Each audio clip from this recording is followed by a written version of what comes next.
أعوذ بالله من الشيطان الرجيم.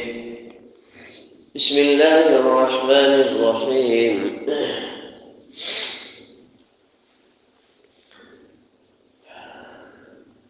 والمحصنات من الذين أوتوا الكتاب من قبلكم إذا آتيتموهن أجورهن محصنين غير مسافحين ولا متخذي أخدان ومن يكفر بالإيمان فقد حبط عمله وهو في الآخرة من الخاسرين. اور وہ پاک دامن عورتیں جو اہل کتاب سے ہیں تم سے پہلے جنہیں کتاب دی گئی، اذا آتیتموہن اجورہن، جب تم ان کو مہر ادا کر دو،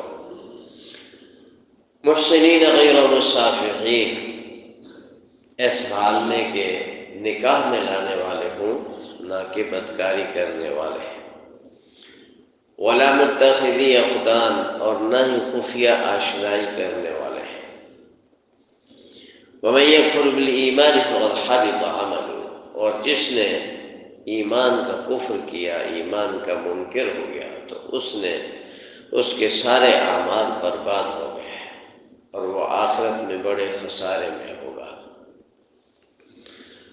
اہل کتاب کی عورتوں کے ساتھ نکاح کے مسائل بیان ہو رہے ہیں کہ جو شرائط ذکر کی گئی ہیں ان شرائط کے ساتھ ساتھ ایمان کی حفاظت مقدم ہے، اور نکاح چاہے مؤمنہ عورت کے ساتھ ہو یا کتابیہ کے ساتھ ہو، نکاح کی ترتیب بتلائی کہ محض شہوت رانی بدکاری مقصود نہ ہو، جو نکاح کا شرعی طریقہ ہے کہ حق مہر بھی ادا کی جائے، گواہوں کے سامنے ایجاب قبول ہو، اور مستقل نکاح ہو، جز وقتی کام نہ ہو۔ پہلے رواج تھا متع کا، کچھ وقت کے لیے کسی علاقے میں گئے، وہاں کسی عورت سے کچھ وقت کے لیے نکاح کر لیا، ہفتے دو ہفتے کے لیے، اور اس کو کچھ دے دیا اور واپس آ گئے، ختم، معاملہ ختم ہو گیا۔ اس کو متع کہتے ہیں۔ پہلے متع کی اجازت تھی، بعد میں متع حرام ہو گیا۔ اب وہ متع زنا کے حکم میں ہے، اور ایک زانی اس کو تو ظاہر حلال میں لطف نہیں آتا، اس کو حرام میں ہی لطف آتا ہے۔ تو بعض لوگ ابھی تک اسی متع کے نظریے پر قائم ہیں، ان کا اسلام سے کوئی تعلق نہیں ہے۔ جو اسلام کے احکام کو نہیں مانتا وہ مسلمان کیسا ہے؟ تو ولا متخذی اخدان غیر مسافحین، بدکاری کرنے والے نہ ہوں، بغیر گواہوں کے جو نکاح ہے، اور جز وقتی جو نکاح ہے وہ بدکاری ہے، وہ نکاح نہیں ہے۔ اگر نکاح کے حدود پورے نہیں کی گئی تو وہ بدکاری شمار ہوگا۔ اور اس میں یہ بھی سبب ہے کہ نکاح کرنے کے لیے شریف عورت کو تلاش کیا جائے، اپنی اولاد کے لیے اچھی ماں کا تلاش کرنا یہ مرد کی ذمہ داری ہے۔ آج کل لو میرج عام ہو رہا ہے، سوشل میڈیا فیس بک پہ دوستیاں بنتی ہیں، پھر نکاح ہوتے ہیں، نہ وہ اس کو جانتا ہے نہ وہ اس کو جانتی ہے، چند بول کے سامنے اپنی ساری زندگی یہ ماں باپ کی عزت ڈھیر کر دیتے ہیں۔ یہ پرلے درجے کی حماقت ہے، اور اس میں کچھ قصور، بلکہ بہت سارا قصور خود ماں باپ کا بھی ہوتا ہے۔ ایک تو ماں باپ انہیں پہلے ڈھیلا چھوڑ دیتے ہیں، آزاد چھوڑتے ہیں، عیاشی دیتے ہیں، ہر چیز کی سہولت، ہر بے حیائی کے لیے انہیں راستے فراہم کرتے ہیں۔ جب راستوں میں وہ چل نکلتے ہیں پھر پچھتاتے ہیں کہ اوہو یہ ہو گیا، ہماری عزت خاک میں مل گئی، ہم نہیں چاہتے یہاں ایسا ہو، کیا کریں، بچہ نہیں مانتا، بچی نہیں مانتی۔ تو پہلا قصور تو ماں باپ کا ہے۔ پھر دوسرا قصور ماں باپ کا یہ ہوتا ہے کہ جب بچوں بچیوں کے نکاح کرتے ہیں تو اس میں بچوں کی خواہش کا احترام نہیں رکھا جاتا، ان کی مرضی کو مد نظر نہیں رکھا جاتا، صرف یہ دیکھتے ہیں کہ ہم آپس میں مل جائیں، بھائی مل جائیں، بہنیں مل جائیں، بچوں کا اگر مزاج نہیں ملتا تو ماں باپ زبردستی کرتے ہیں اور نتائج پھر بڑے برے بھیانک پیدا ہوتے ہیں۔ اور ایک غلطی یہ بھی کی جاتی ہے کہ رشتوں میں تاخیر کی جاتی ہے، بچیوں کے نکاح دیر سے، بیٹھے بیٹھے آدھے بوڑھے ہو جاتے ہیں پھر رشتے ڈھونڈتے ہیں۔ تو یہ 3 بڑی غلطیاں جو ماں باپ کی ہے، اس کا نتیجہ یہ نکلتا ہے کہ پھر بچے اور بچیاں غلط راہوں پہ چل نکلتے ہیں۔ غالباً کل ہی کی بات ہے، ایک صاحب دوست ہے جی، فلاں بچی کا فلاں لڑکے سے اس کا داد پوترا ہے، رشتہ ہونا تھا تو اب بچی انکار کر گئی ہے، کوئی تعویذ دے دو کہ وہ مان جائے۔ میں نے پوچھا بچی کی کیا صورت حال ہے؟ جی بچی اٹلی میں ہوتی ہے، تعلیم یافتہ ہے، مزید بھی کورس کر رہی ہے۔ بچہ کیا کرتا ہے؟ بولا بچہ بالکل ان پڑھ ہے، کبوتر پالے ہوئے، اس نے کبوتر اڑاتا ہے۔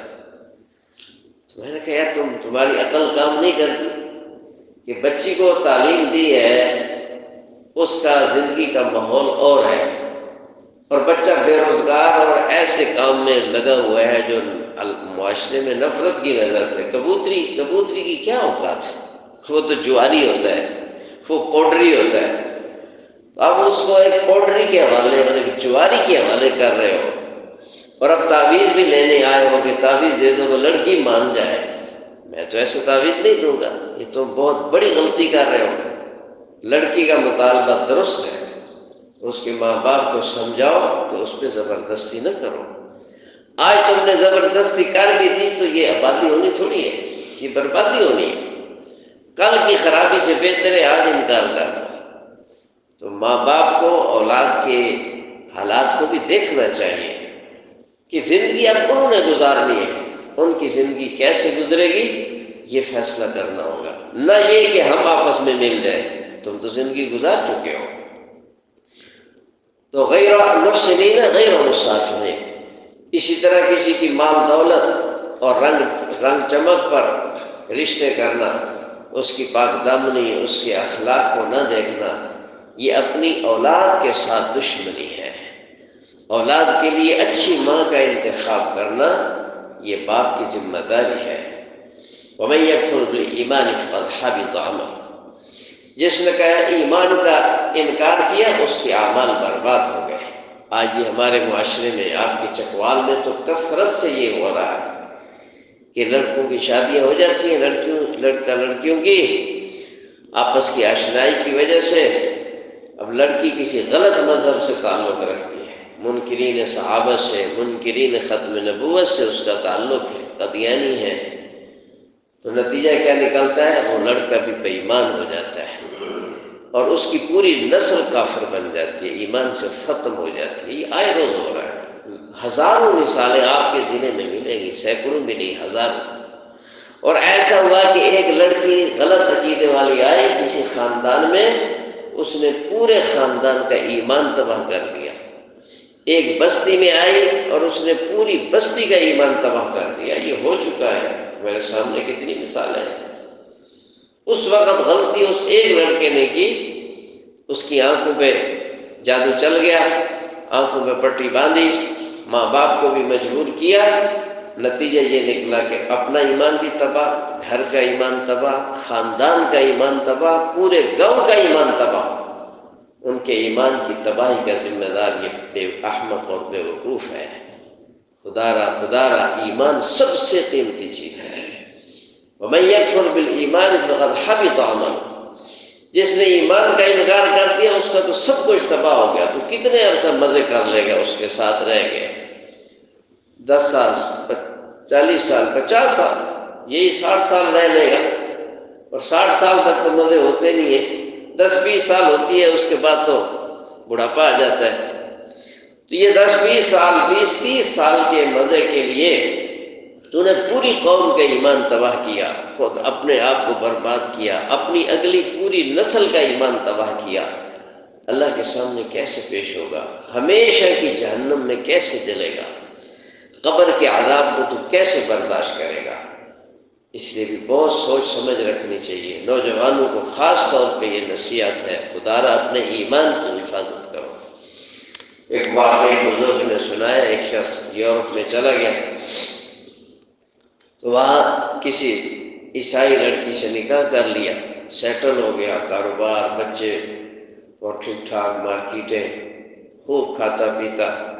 جب بچے جوان ہوئے تو اس لڑکی نے، اب تو وہ عورت بن گئی، اس نے اپنے خامند کو کہا کہ دو ہی صورتیں، یا تو پھر عیسائی بن جاؤ اور یا پھر یہاں سے سب کو چھوڑ چھاڑ کے واپس پاکستان چلے جاؤ، ورنہ تمہیں جیل میں بھجوا دوں گی۔